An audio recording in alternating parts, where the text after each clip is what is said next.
the worldwide leader in sports.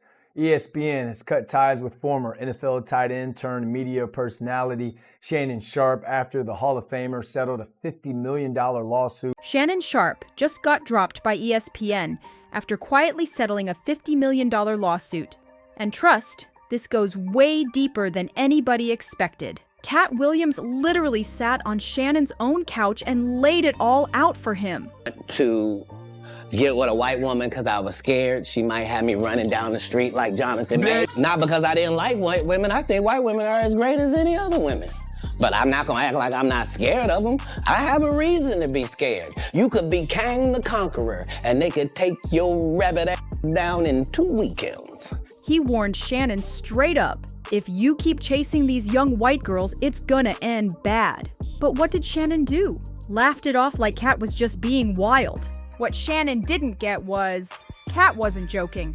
He was predicting the whole downfall before it even happened. From the top of sports media, living large, to unemployed and caught up in scandal. All in under 2 years? And it all came down to ignoring people who were actually trying to help him. He thought he was untouchable, but nah, he was just blind to the game being played around him. And Katt wasn't the only one sounding the alarm. Monique tried too.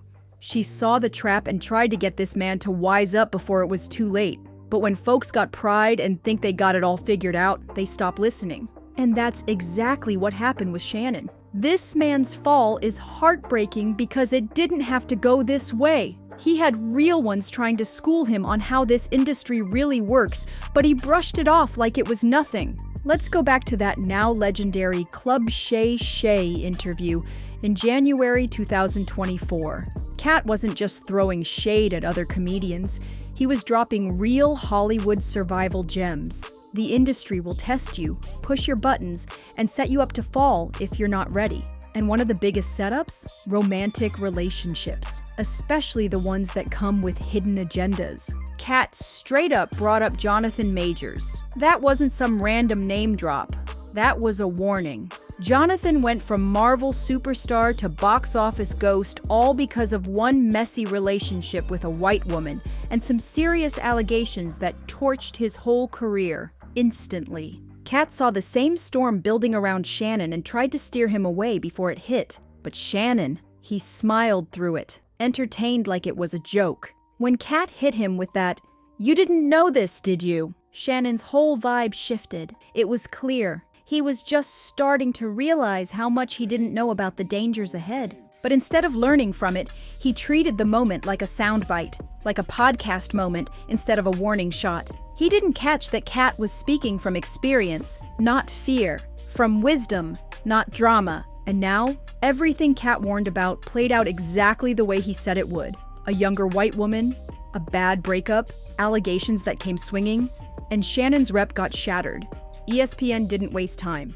They cut ties fast and let the story fade with a payout. ESPN, I found out this information a little earlier in the week. But that scandal? It's still echoing. Because Shannon's career didn't just take a hit. It got erased over something he could have avoided. Katt had already seen this type of disaster unfold with other successful black men.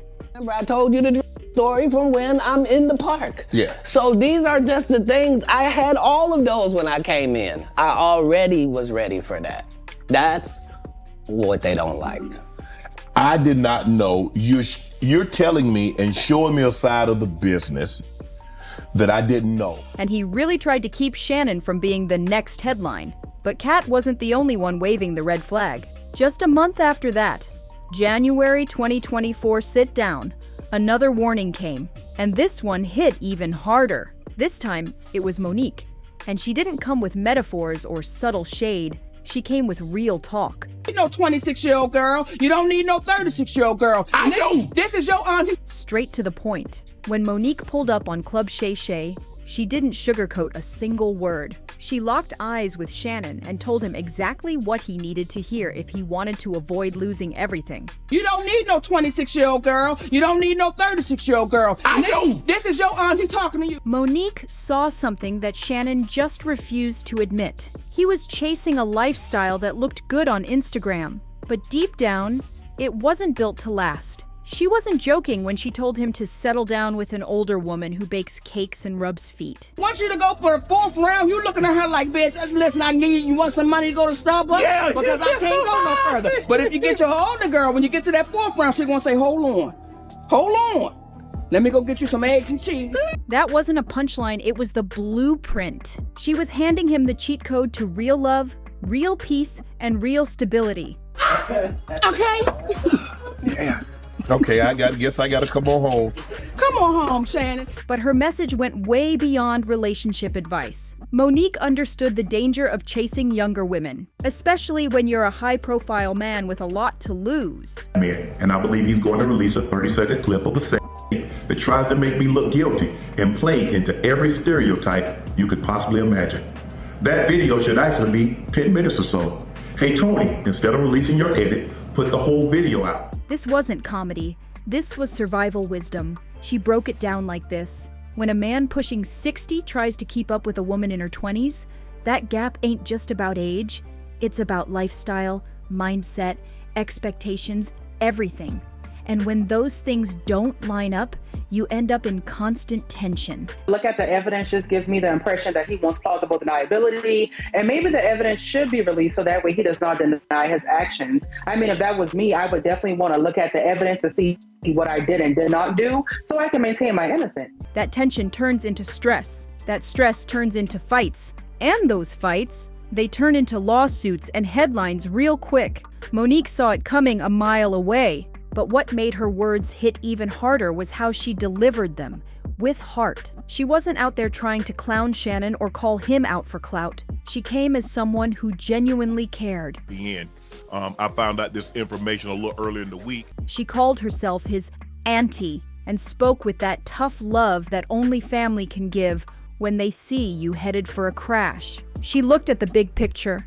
She knew Shannon wasn't just chasing beauty, he was chasing validation, trying to rewind the clock by dating someone who made him feel young. But Monique knew exactly where that path leads, and it ain't peace. And now, watching Shannon's career crumble right in front of us, it's wild how everything Monique said is playing out like she read it from a script. She told him straight, go get a woman your age who actually cares about you. But instead, he chose someone barely old enough to rent a car. Now he's stuck with a broken reputation, a dead career, and a silent ESPN contract. And all of it could have been avoided if he had just listened. What happened next was exactly what Monique warned about, and then some. It was the kind of mess that didn't just bite Shannon. It chewed him up and spit him out. That $50 million lawsuit filed in April 2025 wasn't just a legal nightmare.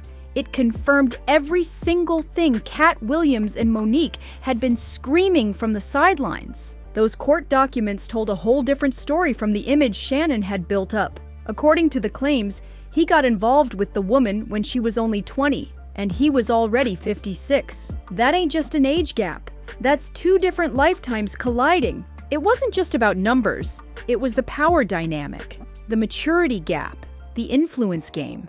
That kind of setup, it almost never ends clean. And this one was no different. The lawsuit laid out serious claims, alleging that Shannon used his size, status, and control to intimidate someone who was just stepping into adulthood when the relationship began. This is exactly the type of dangerous energy Monique tried to shut down. She told him straight up, you can't handle a relationship with a much younger woman. It's gonna blow up. And now, boom. It blew up in public, on paper, and across every major media outlet. Then came the wildest part. Shannon allegedly tried to offer millions to keep it all under wraps. But once the payout plan flopped, everything spilled out. Every private detail turned into public humiliation. And Katt, man, when he said these setups could take your rabbit down in 2 weekends, he wasn't being funny. He was being dead serious. And it happened just like that. Fast, loud, and brutal. But the most damaging piece wasn't even the lawsuit. It was how predictable it all was. The red flags had been waving for months, maybe years. Katt and Monique saw the setup play out in slow motion. But Shannon? He chose to keep his foot on the gas. By the time Shannon admitted that his ESPN run was done, you could hear it in his voice. He was crushed. This wasn't just about a lost job. This was a media empire he built with his name and face, and now it was gone. Just like that. Reports say the private settlement cost him tens of millions, but that wasn't even the real loss. The real loss was that once your name gets tied to a case involving allegations like these, especially involving SA, you're done in the corporate world. ESPN couldn't touch that, didn't want to touch that. Katt and Monique had both tried to get him to see that this wasn't just his business. These weren't just love life choices. They were career-ending decisions, but Shannon wasn't listening. And now, he's paying the full price they predicted he would. And here's where things got even more suspicious. When the accuser's attorney mentioned video evidence, Shannon didn't even ask to see it. Most people would be desperate to know what was out there. But Shannon? Nah. He stayed far away. That refusal made legal experts raise their eyebrows hard. Why wouldn't he want to see it? Some said it was a legal move. Others said it was about plausible deniability. But whatever the reason, it made things look bad. His team didn't deny the video existed, but they challenged the accuser's attorney to release all of it, not just edited clips. That footage became the hottest piece of leverage in the whole case. And while Shannon tried to play defense, the damage was already done. Because whether or not the public ever sees that video, the story around it already told the world everything it needed to hear. The wildest part, Shannon knew what was on that recording. His public stance was bold. He was calling for the full video to drop, unedited and raw, but behind closed doors, his legal team didn't even want him to watch it. That silence spoke volumes. Because if you really believed it cleared your name, wouldn't you want to see it with your own eyes? The hesitation from Shannon's team told a different story. It screamed, "We know this footage ain't gonna help you." That split between his public confidence and private fear, it made the whole case look suspect. And the internet caught on fast. People started saying the same thing. If you've got nothing to hide, why are you ducking your own evidence? And the pattern was clear. Shannon was doing the same thing he did with Katt and Monique. When they tried to save him, he brushed them off. And now that same energy came back to haunt him. Back then, he refused to hear the truth. Now, he refused to face it. This man laughed in Katt's face like it was all jokes, and told Monique he was good when she tried to give him real grown woman wisdom. And now here he was, right in the middle of the exact mess they tried to prevent. But the storm wasn't even done. By July 2025, it was obvious Shannon was ready to throw money at the problem just to make it disappear. On July 18th, Tony Busby, yep, the same high-powered lawyer who's always in the headlines, announced that Shannon had officially settled the lawsuit. The amount? Completely undisclosed. But that one little legal phrase, dismissed with prejudice, said everything we needed to know. It meant the case was closed for good, and she couldn't come back later. But that didn't mean Shannon won. It just meant he paid enough to make the noise stop. Industry insiders started whispering that the settlement could have hit $23 million. Again, no numbers confirmed, but the streets were talking. And right after that, the accuser quietly left OnlyFans, disappeared from the spotlight. Done. Shannon paid to vanish the problem. But that didn't vanish the consequences. Because ESPN, they'd been watching everything unfold very closely. And once the dust settled, they made their move. On July 31st, 2025, just 2 weeks after the settlement, ESPN officially dropped Shannon like a bad habit. It was a clean break, and it couldn't have come at a worse time. Shannon's brother, Shannon Sharpe, was about to get inducted into the Pro Football Hall of Fame. This was supposed to be a proud family moment. Shannon even asked ESPN to hold off on announcing his firing until after the ceremony. You know what they told him? Nah, they announced it anyway. And the headlines about Shannon getting axed ended up stealing the shine from his own brother's once-in-a-lifetime honor. That's cold. But from a business angle, it made perfect sense. ESPN is owned by Disney. And Disney, they don't play with these kinds of scandals. Even allegations tied to something as serious as SA are enough to get you cut from a family-friendly brand. It don't matter how famous you are. It don't matter how innocent you say you are. The second your name hits that kind of paperwork, your job is already gone. Shannon found out the hard way. He didn't just lose a contract.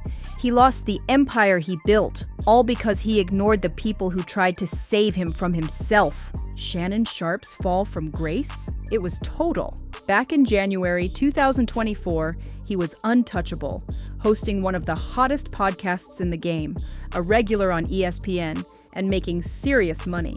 He looked like a man who had it all. Fast forward to August 2025, unemployed, tens of millions gone, and a future in media that's hanging by a thread. The saddest part? It didn't have to end like this. He had people warning him left and right. Katt Williams, Monique, they both tried to help this man dodge the exact storm that hit him. But instead of listening, Shannon chose to chase after relationships that had warning signs all over them. Now, he's paying for those choices in every way imaginable. But here's what really hit fans the hardest. It wasn't just the scandal or the money. It's what this whole situation exposed about who Shannon Sharpe really is behind the polished TV smile. The man we saw on camera, confident, sharp, in control.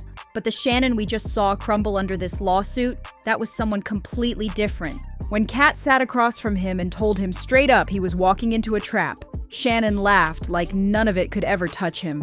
That laugh, it don't hit the same anymore. 'Cause Katt wasn't joking, he was trying to save him. And Monique, she didn't even sugarcoat it. She said exactly what he needed to hear. Stop chasing these young women and find someone who really cares about you. And now fans are replaying those moments like, dang, they tried to help this man. The streets were already whispering that Shannon was headed toward disaster. And then boom, it happened. Exactly how they said it would. People online didn't hold back either. Some said paying that woman off didn't fix anything. It just kept more dirt from leaking out. Others flat out said, he played dumb games and won dumb prizes. But the one thing everybody agreed on, Monique called it. She warned him right on his own show, told him to get with someone his own age, someone who wouldn't bring chaos into his life. But Shannon, he thought he was different. He thought he could handle it. That right there is the real tragedy. Shannon Sharpe was never as self-aware as he made himself out to be. Even with smart, experienced folks giving him blueprint-level advice, he chose to ignore it like he was invincible. When that Instagram Live incident blew up, that should have been his wake-up call. But nope, he brushed it off like it was nothing. And let's talk about those court documents. The stuff that came out during the lawsuit, it showed a whole other side of Shannon. Private choices that didn't match the man he portrayed in public. People were shook at the idea that he was risking everything. His job, reputation, finances, for a relationship everyone else could see was a trap. That ain't just bad judgment, that's self-destruction. And the money? Oof, that hurt to watch. All that NFL money, ESPN money, podcast money, gone. Years of building generational wealth just handed to someone who barely knew him.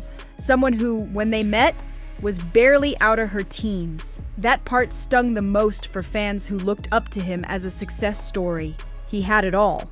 Platform, respect, legacy, and he threw it all away for something that never should have been on the table to begin with. People tried to help him, real ones, but he either didn't listen or couldn't stop chasing the chaos. Now, Shannon Sharpe is out of a job, deep in the hole financially, and watching everything he built crumble around him. All because he thought he could beat a system that's chewed up bigger names than his. Let this be a lesson. When folks who've been through it try to warn you, don't laugh. Listen. Let me know your thoughts in the comments.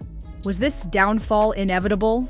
Could he still make a comeback? Or is it already too late? Either way, make sure you hit that like button, drop a comment below, and subscribe so you don't miss what's coming next. Because trust me, this ain't the last Hollywood fall we're about to break down. See you on the next one.